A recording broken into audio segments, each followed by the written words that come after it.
Hello, my name is Terryl Bruce. I am 47 years old. I'm 6 foot tall and I weigh 260 pounds. And I am passionate about my city of Hawaiian Gardens, California. My husband and I were introduced to the city of Hawaiian Gardens while we attended El Dorado Park Church.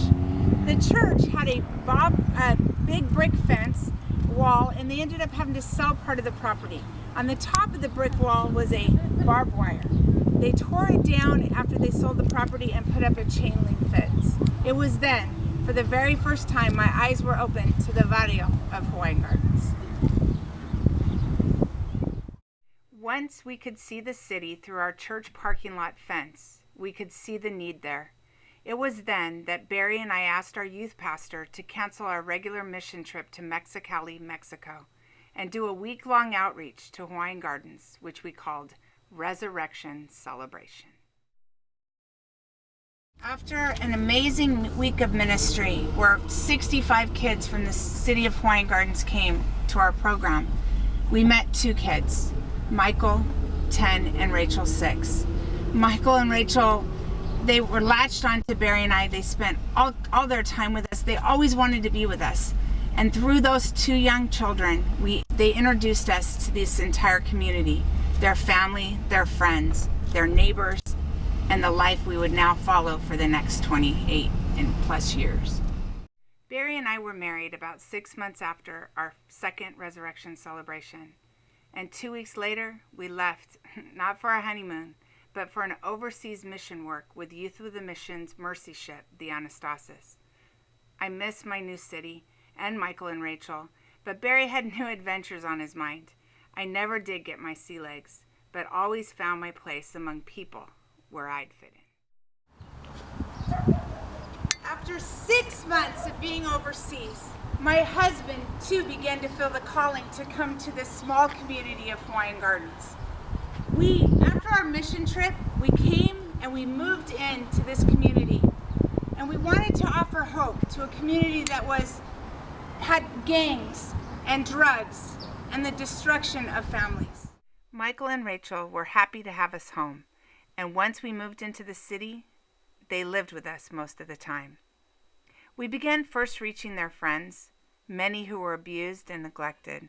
Soon we began a club for boys that we named Survivors, which was a reference to their ability to survive the streets they roamed. The first mountain retreat with our new boys club named Survivors ended in tragedy. My van was hit head-on, and the girl who hit me was killed instantly. But miraculously, we all survived.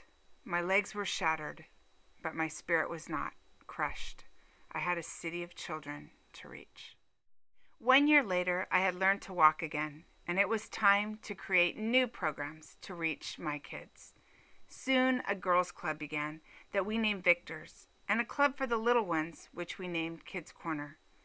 We met in our garage and neighborhood yards. When the clubs outgrew our home, El Dorado Park Church welcomed us for a time until we were able to rent a storefront on the main boulevard. We became incorporated and named our mission The Way Out Ministries. Michael and Rachel chose the name.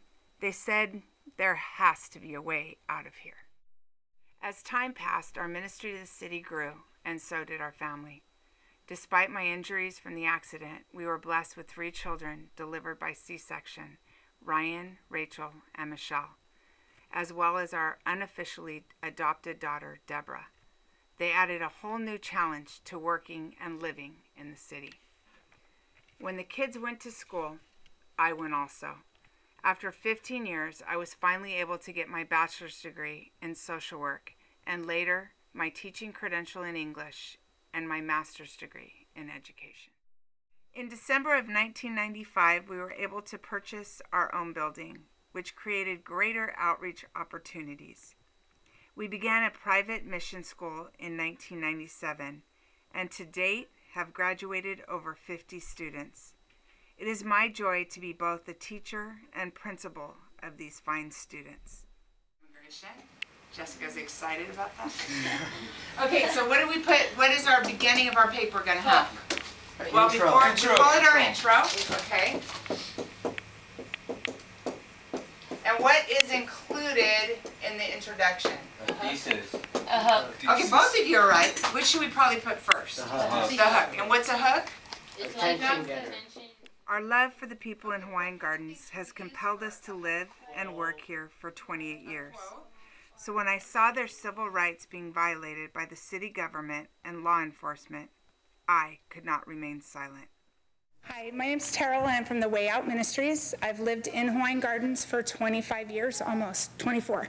And I just want to real quickly I know a lot of people are afraid to stand up or it's hard for them to speak. So I'd like everyone that came here regarding the gang injunction, please stand so they'll know who we're all at. Okay, just stay standing for a second. The reason we're here is I've been asked by police officers, are you for allowing crime to continue in your city? I wouldn't be here doing what I do if I agreed with crime to be in my community.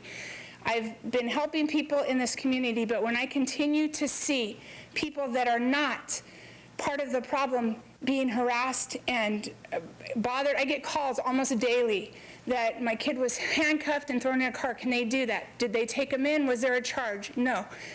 And I had a meeting one day at the Way Out. It wasn't a secret. I had a meeting so people would know their rights. Most of the community do not know what their rights are. They think if an officer tells them that they have to do, they do it. And that is not true, and I think we need to let our community know. We thank you for wanting to stop the crime and the gangs in the community, but this is just causing more pain, and you have a very angry community. We are the community, and we're speaking that we want to know what the city council is going to do about this. And we are asking that we actually see evidence that you're doing something about it and do not just back the police department. The thing that has angered me more than anything, I live in the community, like I said, on 224th.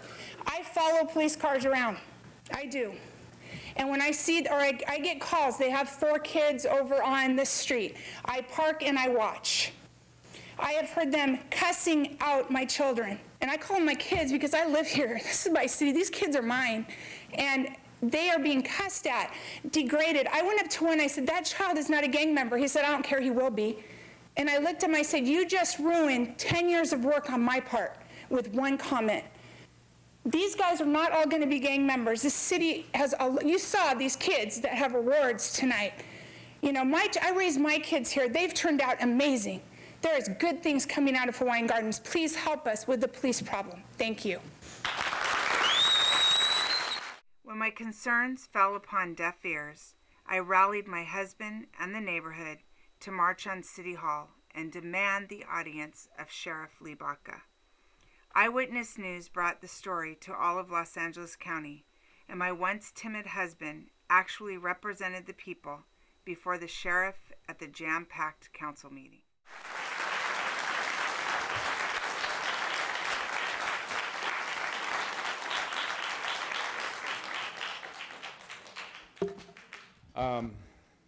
Mr. Mayor and council members and Sheriff Baca. Where is Sheriff Baca anyway? He's It's very difficult for me to address you without looking at you, but thank you very much.